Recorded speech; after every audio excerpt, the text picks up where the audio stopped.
started contemplating in my head, is it possible for me to build a drone that can carry me? So I started studying. I was looking at a lot of sports cars.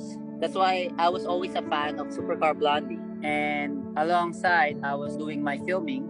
Every chance that I get, I would save up money on the side to put into this project. It took me a long time because it was self-funded.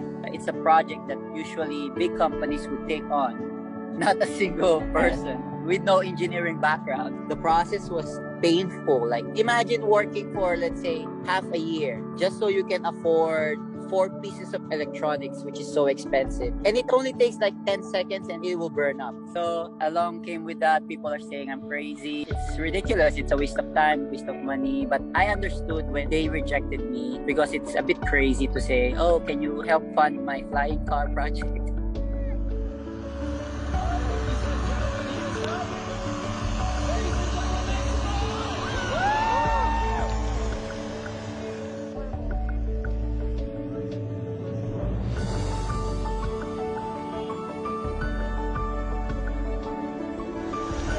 Yola trying to beat the world record for the shortest flight. It feels kind of unreal to be where I am. Every time I look back from where I started.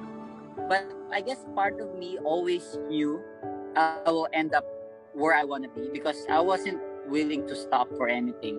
Like, if I have to crawl the project, even if it takes me 100 years, I don't think I would stop until I make it.